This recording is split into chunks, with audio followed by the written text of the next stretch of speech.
Selamat pagi Pak Brahma dan teman-teman. Pada kesempatan kali ini, kami dari kelompok 3 akan mempresentasikan mengenai aspek pesan komunikasi interpersonal yang beranggotakan Enya Tirsa, Marvel Fiona, Natasha Sofiria, dan saya sendiri Maria de Lourdes. Di dalam aspek pesan ini dibagi menjadi dua, yaitu pesan nonverbal dan verbal. Nonverbal itu merupakan penyampaian pesan dalam komunikasi yang menggunakan bahasa isyarat seperti bahasa tubuh, mimik wajah, dan lain sebagainya. Sedangkan verbal merupakan penyampaian pesan yang menggunakan kata-kata, baik secara lisan maupun tertulis. Selanjutnya ada prinsip komunikasi. Prinsip komunikasi yang pertama itu adanya interaksi antara nonverbal dan verbal. Jadi pada prinsip yang pertama ini, pesan nonverbal dan verbal itu saling berinteraksi melalui 6 cara. Yang pertama ada aksen. Jadi komunikasi nonverbal itu sering digunakan untuk memberi penekanan pada bagian dari pesan verbal. Misalnya seperti meninggikan nada untuk menggarisbawahi suatu frasa tertentu. Yang kedua ada pelengkap. Biasanya komunikasi nonverbal ini digunakan sebagai pelengkap untuk menambah nuansa makna yang tidak dikomunikasikan oleh pesan verbal. Misalnya tersenyum saat menceritakan sebuah kejadian. Jadi hal itu menunjukkan bahwa kita menganggap cerita tersebut lucu. Lalu yang ketiga ada bertentangan. Jadi seorang individu itu mungkin saja sengaja untuk mengkontradiksikan pesan verbalnya. Misalkan dengan mengedipkan mata yang menandakan bahwa individu tersebut sedang berbohong. Lalu berikutnya ada kontrol. Jadi gerakan nonverbal ini dapat digunakan untuk mengontrol pesan verbal, seperti mengangkat tangan untuk menginterupsi seseorang yang sedang presentasi. Lalu prinsip kedua ada pesan nonverbal itu membantu mengelola kesan. Jadi maksudnya dari prinsip yang kedua ini, sebagian besar individu membentuk kesan terhadap individu lain melalui komunikasi sinyal nonverbal yang terlihat seperti ukuran tubuh, warna kulit, pakaian, cara individu tersenyum, wajah, bahkan melalui kontak mata.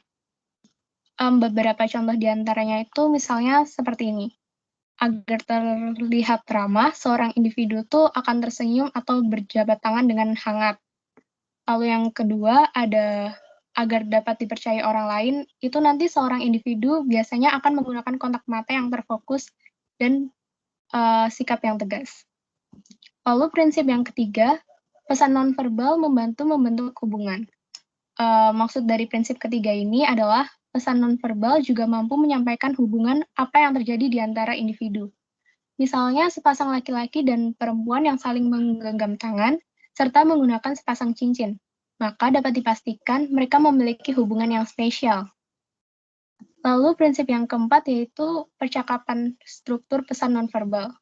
Maksud dari prinsip ini adalah pesan nonverbal itu dapat dijadikan sinyal untuk menginformasikan kepada lawan bicara bahwa Anda akan selesai berbicara dan menginginkan feedback. Lalu prinsip yang kelima dapat mempengaruhi dan menipu. Maksudnya adalah komunikasi nonverbal ini bisa digunakan untuk mempengaruhi seseorang. Misalnya untuk meyakinkan orang lain bahwa pendapat kita tuh benar dengan menambahkan anggukan kepala saat kita berbicara. Selain itu, pesan nonverbal juga bisa dijadikan sebagai kemampuan untuk memanipulasi. Misalkan kita tidak merasa sedih atau tidak menginginkan orang lain tahu bahwa kita bersedih. Maka kita akan menyembunyikan perasaan sedih tersebut atau emosional tersebut dengan tersenyum. Hal itu dilakukan agar orang lain mengira kita itu sedang baik-baik saja. Lalu prinsip yang terakhir adalah pesan nonverbal itu penting untuk mengekspresikan emosi. Maksud dari prinsip ini, sinyal nonverbal itu dapat menyampaikan perasaan emosional seperti mengungkapkan kebahagiaan, kesedihan, dan kebingungan melalui ekspresi atau raut wajah. Di samping itu, pengungkapan rasa emosional itu bisa dilakukan melalui postur tubuh, apakah sedang tegang atau rileks. Selanjutnya,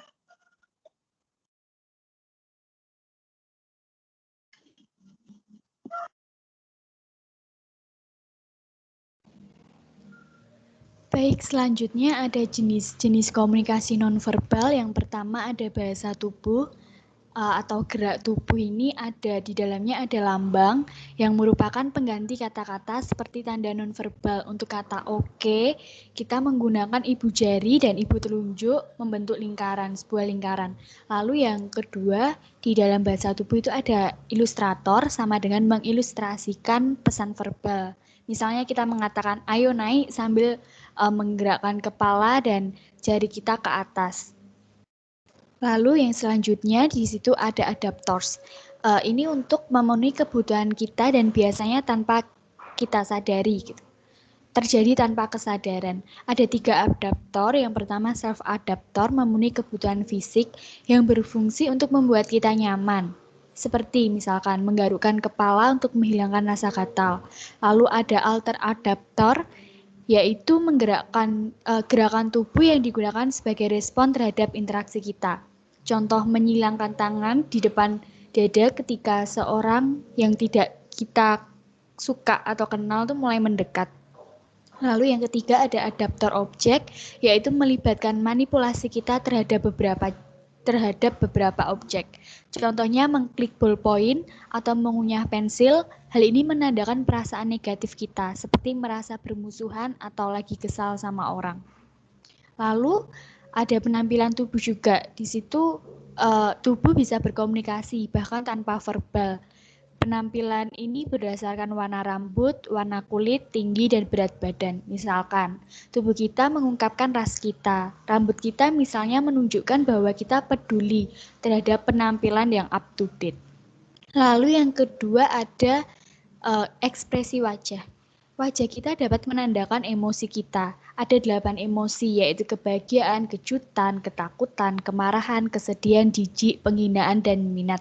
Kita dapat menafsirkan ekspresi wajah yang sama, namun dalam konteks yang berbeda.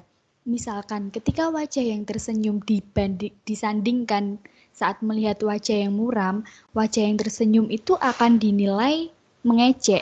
Tetapi ketika wajah tersenyum yang sama disandingkan dengan wajah yang cemburut, akan dinilai sebagai seseorang ini ramah. Lalu yang ketiga, ada kontak mata. Melalui mata, kita dapat melihat bagaimana perasaan seseorang itu. Misalnya, jika kita mengajak berbicara dan cenderung melihat ke bawah, kita bisa melihat bahwa orang ini malu. Namun, kontak mata ini akan ditafsirkan berbeda-beda di negara yang berbeda. Lalu yang keempat ada sentuhan. Arti sentuhan dapat mengkomunikasikan 5 arti. Yang pertama ada emosi. Sentuhan ini bisa mengkomunikasikan emosi positif sebagai bentuk dukungan, penghargaan, minat atau niat seksual, kasih sayang. Nah, tidak hanya itu, emosi mengkomunikasikan rasa takut, jijik, marah, dan rasa syukur dari sentuhan sederhana di lengan. Lalu ada playfulness, sentuhan mengkomunikasikan keinginan untuk bermain, baik kasih sayang atau agresif. Jika sentuhan itu dilakukan saat bermain, hal itu berniat untuk memberitahu bahwa jangan dianggap serius. Lalu ada kontrol, berusaha untuk mengontrol perilaku, sikap, atau perasaan orang lain. Misalnya minggir, cepat, lakukan. Pasti ada beberapa sentuhan. Lalu ada ritual, misalnya berjabat tangan untuk menyapa atau memeluk, mencium, merangkul bahu orang lain untuk menyampaikan selamat tinggal. Lalu ada text relate, sentuhan yang berhubungan dengan pertanyaan, misalnya memeriksa dahi seseorang untuk mengetahui sebenarnya orang ini demam atau tidak, menghilangkan setitik debu dari wajah orang lain. Nah, namun sentuhan ini juga mendapatkan masalah apabila kita tidak terlalu dekat dengan orang, tidak mengenal budaya, tentu akan mendapat sebuah masalah. Misalnya memberikan sentuhan yang terlalu intim pada hubungan yang terlalu dini itu dapat memberikan kesan yang fatal. Lalu yang kelima ada paralanguage atau nada bicara atau intonasi. Dimensi bicara vokal tapi nonverbal. Nah, hal ini mencakup dimensi karakteristik vokal seperti kecepatan dan volume. Misalnya, untuk menyampaikan kabar duka, seseorang tuh cenderung berbicara dengan suara kecil. Jika sedang emosi, seseorang cenderung menaikkan volumenya lebih tinggi. Lalu ada diam. Diam atau hening ini memiliki fungsi komunikasi, yaitu yang pertama menyediakan waktu untuk berpikir. Lalu ada untuk menyakiti orang menggunakan diam ini sebagai senjata untuk menyakiti orang lain. Misalnya setelah bertengkar atau konflik, biasanya masing-masing individu itu mungkin akan tetap diam karena kesal dan memberi semacam hukuman, nggak mau berbicara satu sama lain. Nah, lalu yang ketiga, terkadang keheningan digunakan saat kita merasa cemas atau malu di antara orang yang baru kenal, kita cenderung untuk diam. Lalu, untuk mencegah komunikasi, diam dapat digunakan untuk mencegah suatu konflik dengan tidak mengatakan hal-hal yang akan disesali. Lalu selanjutnya ada pesan spasial dan teritorial.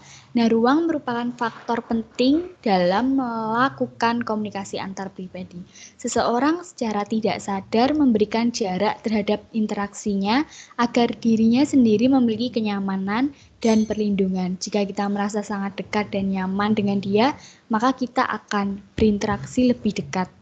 Ada intimate relationship, personal relationship, social relationship, dan public relationship. Masing-masing akan memiliki jarak yang berbeda.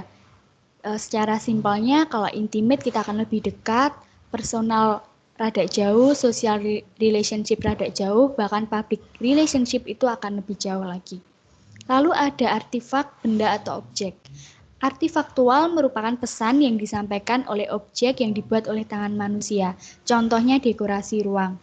Nah, bahwa dekorasi memengaruhi nama tempat tersebut, misalkan rumah sakit. Penataan dan dekorasi harus sesuai dengan penamaan tersebut. Tentu saja cara kita mendekorasikan ruang pribadi kita dapat mengkomunikasikan tentang siapa kita. Misalnya di rumah biaya perabotan itu dapat mengkomunikasikan status dan kekayaan dan dapat mengkomunikasikan selera gaya kita. Lalu yang kesembilan ada penciuman. Nah, ini misalkan bau parfum itu dapat dikategorikan sebagai komunikasi nonverbal di mana memiliki berbagai arti. Misalkan menggoda, menunjukkan feminim atau maskulin. Bau itu membuat manusia mudah mengingat atau berdampak memiliki memori yang kuat. Lalu yang terakhir ada temporal communication. Jenis komunikasi nonverbal ini menyangkut penggunaan waktu. Misalnya, jika kita ingin menemui atasan kita, kita harus menunggu lebih dulu daripada mereka yang menunggu kita. Contoh lainnya ketika kita melihat orang yang saat ini bekerja gigih, tepat waktu, kita dapat melihat bahwa orang ini ingin sukses dan ingin mendapatkan banyak penghasilan. Terima kasih. Selanjutnya adalah prinsip komunikasi verbal. Yang pertama itu adalah pesan dari gabungan verbal dan non-verbal. Seperti saya akan langsung kasih contohnya, yaitu jika kita menekankan sesuatu, misalnya kita marah, itu kita akan memukul meja atau memukul benda di sekitar kita. Lalu kita akan tersenyum jika kita sedang terlihat bahagia, kita akan tertawa jika melihat sesuatu yang lucu, atau kita mengontradisikan bagaimana wajah atau ekspresi seseorang yang berbohong akan mudah terlihat. Lalu mengontrol pesan, yaitu berbicara dalam hati sebelum memulai perbincangan, dan mengulang, yaitu bertanya pada seseorang dan menunjukkan ekspresi yang cemas. Lalu yang kedua itu adalah makna pesan ada pada individu, yaitu makna tidak ada di dalam kata-kata namun ada pada diri individu. Misalnya, si A ingin mengetahui tentang apa arti dari cinta itu. Jika di kamus, diartikan cinta sebagai wujud kasih sayang, sebuah ketertarikan lawan jenis misalnya. Ketika si B bertanya bahwa si A sedang jatuh cinta, ketika si B bertanya bahwa ia sedang jatuh cinta, si A harus menanyakan pada si B apa arti jatuh cinta menurut si B itu. Dan kita perlu melihat orangnya tidak hanya dengan kata-kata. Lalu yang ketiga, prinsipnya yaitu maknanya bersifat denotatif dan konotatif. Denotasi ini adalah arti atau kata dari kamus, sedangkan konotasi adalah kata atau arti dari pribadi. Misalnya, seorang dokter itu melihat arti kata kematian adalah manusia yang jantungnya berhenti berdetak. Namun, bagi keluarga yang meninggal, arti kata kematian itu akan jauh lebih emosional. Nah, seorang dokter ini melihat arti dari sudut pandang dokter itu merupakan makna denotatif, sedangkan bagi si keluarga itu adalah makna konotatif. Lalu selanjutnya itu pesan bervariasi dalam abstraksi. Hanya satu kata bisa abstrak sejauh mana pesan itu dikategorikan sebagai umum atau spesifik lagi. Misalnya, kata film itu bermacam-macam artinya bagi semua orang. Misalnya itu hiburan, bioskop, film, atau American film, klasik film, atau sebagainya. Lalu yang kelima, itu adalah pesan bervariasi dalam kesopanan. Bentuk kesopanan terbagi menjadi dua, yaitu positif dan negatif. Kesopanan ini melibatkan perilaku yang memungkinkan orang lain untuk mempertahankan wajah positif dan negatif. Kesopanan juga dianggap sebagai sifat yang diinginkan oleh sebagian besar budaya. Contohnya, dalam budaya Jepang, kita harus tunduk pada orang yang lebih tua atau memiliki jabatan yang lebih tinggi, karena sebagai tanda penghormatan. Lalu, yang ke-6 yaitu pesan bisa berupa onimus dan anonimus. Onimus merupakan suatu pesan yang mana penulisnya teridentifikasi dan diketahui oleh orang lain. Contohnya seperti nama editor di majalah atau di koran. Sedangkan anonimus atau biasa kita kenal sebagai anonim bersifat rahasia nama penulisnya atau tidak diketahui oleh siapapun. Contoh konkretnya yaitu ketika kita ingin menyatakan cinta kepada seseorang melalui sebuah surat atau bunga di hari Valentine. Itu merupakan contoh yang anonimus. Namun, sifat anonim ini dapat memicu sebuah konflik di tengah masyarakat karena individu akan cenderung mendorong kemauan yang lebih besar untuk melakukan pengungkapan yang tidak seharusnya dipublikasikan. Karena jika disebarluaskan, orang lain yang bersangkutan akan terkena masalah. Tidak hanya itu, jika anonim melakukan penyuaran opini, ia cenderung akan menyuarakan opininya yang keterlaluan atau melewati batas atau kurangnya beretika. Dan merugikan publik karena tidak adanya konsekuensi pada opini atau pesan tersebut. Dengan adanya anonim, kita juga tidak bisa mengidentifikasi kredibilitas sumbernya serta isi pesan itu berdasarkan asumsi apa. Lalu yang ketujuh yaitu pesan bisa menipu. Menurut para ahli, seorang individu tidak melulu hidup dengan kebenaran, namun seorang individu juga pernah berbohong setiap harinya.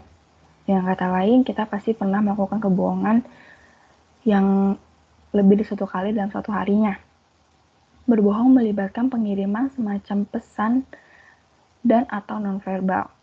Ini dilihat dari tidak adanya ekspresi wajah atau komentar yang dilontarkan. Lalu, yang kedua ialah pesan harus dikirim untuk menipu dengan sengaja. Pesan bisa menipu ini kita bisa melihat jika kita memberikan informasi palsu kepada seseorang, tetapi kita yakin bahwa pesan itu adalah benar, maka kita tidak berbohong. Kebalikannya, jika kita berbohong ketika kita mengirim informasi yang kita yakini tidak benar dan kita bermaksud untuk menyesatkan orang lain. Hal yang ke-8, pesan bervariasi dalam ketegasan. Setiap individu berasumsi bahwa kedua belah pihak dapat memperoleh sesuatu dari interaksi antar pribadi. Orang yang asertif lebih positif dan skornya lebih rendah pada ukuran kepuasan dibanding dengan orang yang tidak tegas. Namun, adapun perbedaan budaya dalam hal ketegasan. Nah, ketegasan ini itu lebih dihargai oleh budaya yang menekankan pada persaingan, kesuksesan, individu, dan kemandirian. Hal ini jauh lebih dihargai oleh budaya yang menekankan kerjasama, kesuksesan kelompok, dan saling ketergantungan dengan semua anggota satu sama lain. Selanjutnya akan dijelaskan oleh Natasha. Jadi terdapat confirmation ataupun konfirmasi dalam komunikasi verbal.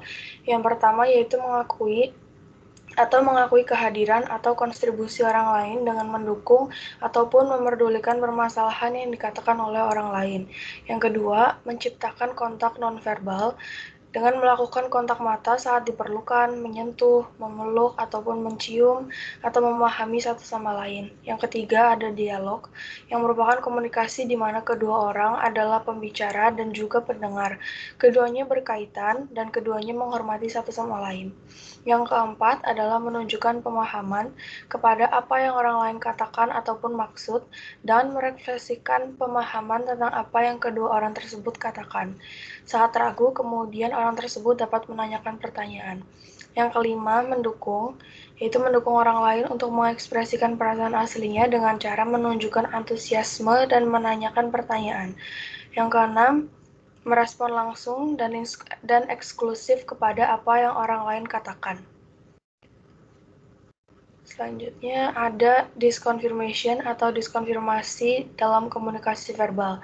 Yang pertama adalah mengabaikan kehadiran ataupun kontribusi dari orang lain, menunjukkan ekspresi ketidakpedulian kepada apa yang orang lain sedang katakan. Yang kedua, menghindari kontak bersifat nonverbal, seperti menghindari kontak mata, sentuhan, dan pendekatan umum dalam nonverbal. Yang ketiga adalah monolog ataupun terlibat dalam komunikasi di mana satu orang berbicara dan satu orang mendengarkan. Tidak ada interaksi secara langsung dan tidak ada kekhawatiran yang nyata atau menghormati satu sama lain. Yang keempat, melompat ke dalam interpretasi atau evaluasi daripada bekerja dengan pemahaman kepada yang orang lain maksud. Yang kelima adalah berkecil hati ataupun menyela ataupun sebaliknya menyulitkan orang lain untuk mengekspresikan diri. Yang keenam ada menghindari respon ataupun merespon dengan singgungan dengan mengakui komentar orang lain dengan mengubah fokus pesan ke arah lain. Sekian dan terima kasih.